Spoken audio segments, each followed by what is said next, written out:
volto ao meu período itálico. No meu período itálico, todos os meus colegas eram comunistas. E eu, que sempre, já antes, apreciava sobremaneira Gramsci, estava com eles e participei de muitas reuniões. No entanto, eu os advertia: cuidado, vocês se entusiasmam com o operariado, mas o operariado quer ser burguês, e esta é a força do operariado. O operariado quer ser burguês, ele não quer ser operário, ele tem raiva de ser operário, tem raiva do burguês que está ali, em um país onde não houve Casa Grande e Senzala, e onde o operariado, conduzido por sindicatos muito fortes e muito bem armados, e conduzido por um partido comunista de primeiríssima qualidade, já então em ruptura encaminhada com o Kremlin, foi decisivo para o progresso da Itália. Foi decisivo. Eu li a obra de alguns autores nativos que a Itália nos anos 70, isso para justificar o asilo dado a um assassino de quinta chamado Cesare Battisti. Então, para justificar isso, esses luminares das ciências jurídicas e da história brasileira disseram que na Itália, nos anos 70, reinava um regime de extrema direita. Nos anos 70, o Partido Comunista era liderado por um senhor chamado Berlinguer. Em 76, o Partido Comunista e o Partido Democrático Cristão praticamente empataram nas eleições, e Berlinguer e Aldo Moro, que era o líder do PDC, começaram a tramar o chamado compromisso histórico, que juntaria os dois partidos no comando da Itália. Foi por isso que Aldo Moro morreu.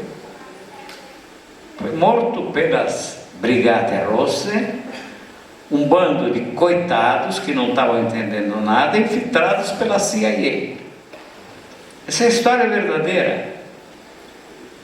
Então, eu quero dizer, voltando à questão levantada, o operariado não quer ser operariado,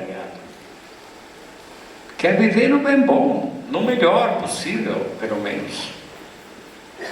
Então, esse é um ponto central.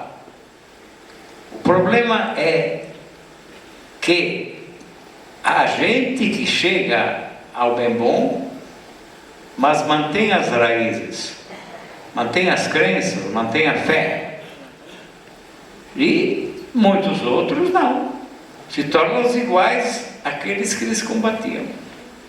Isso é uma coisa da vida.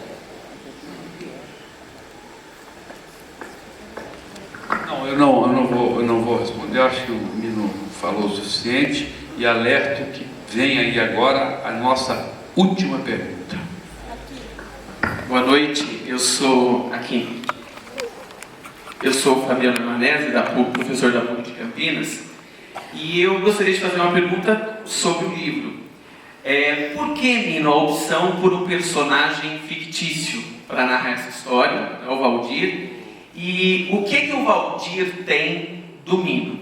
Quais são as semelhanças do Valdir e o Mino? E para o Maurício, eu queria perguntar se na Carta Capital o Mino é chefe ou colega?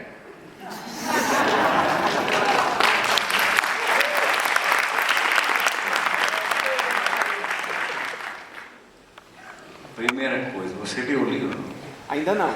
Ah, bom, mas então você se precipita. Não. A tua pergunta em relação ao livro é inviável, porque Valdir não é a personagem central.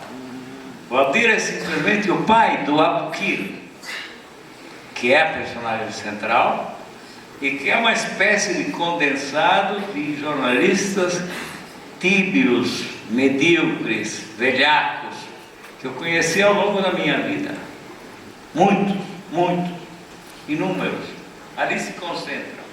Embora tenha ali detalhes que pertencem a um ou outro. Entende? Tem um que escreve muito mal, por exemplo, e que está na Academia Brasileira de Letras.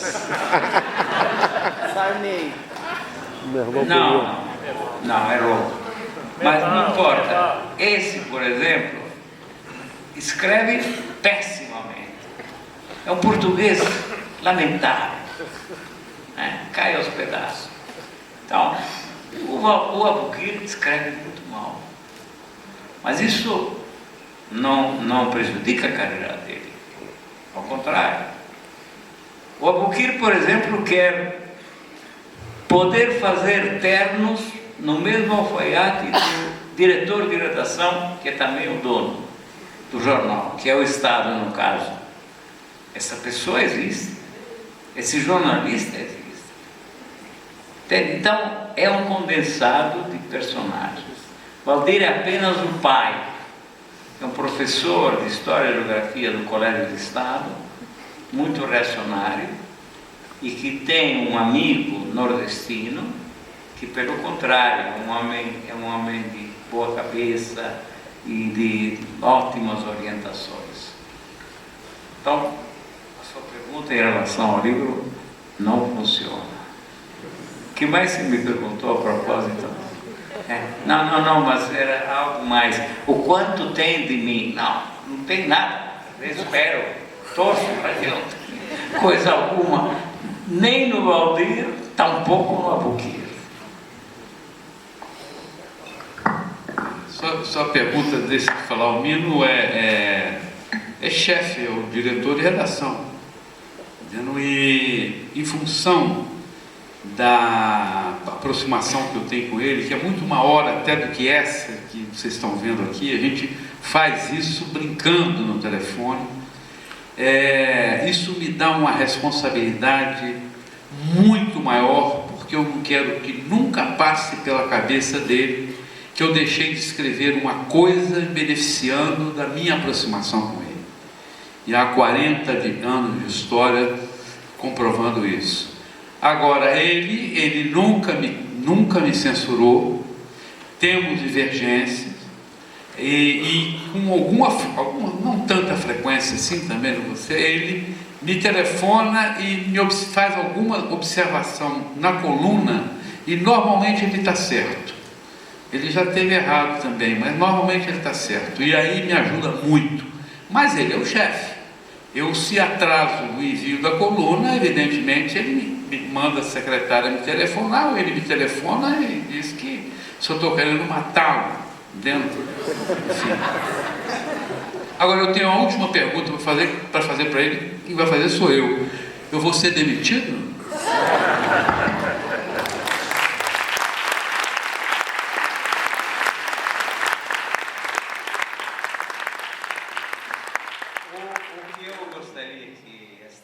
Generosa plateia entendesse, e que eu não sou um empresário, ao contrário do senhor. Não, você falou muito bem, mas ele falou bem demais de mim, o tempo inteiro, aliás. Mas eu não sou um empresário.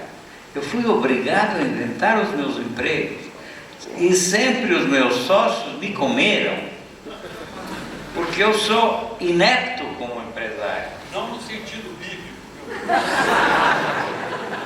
Não, bom, também não. Jantaram alegremente com... Me jantaram alegremente. Por exemplo, da Isto. Por que eu saí da Isto É? Eu saí da Isto É porque o Domingos Lugaray fazia uma censura, às vezes apiedada, ao ter descoberto que a revista tinha penetração e, portanto, me oferecer a chance de conseguir favores. Então, eu tive que sair. Então, eu saio dos lugares porque não são mais os patrões que me, para usar uma palavra pesada, mas muito gostosa, ferram. Os sócios me ferram. É isso.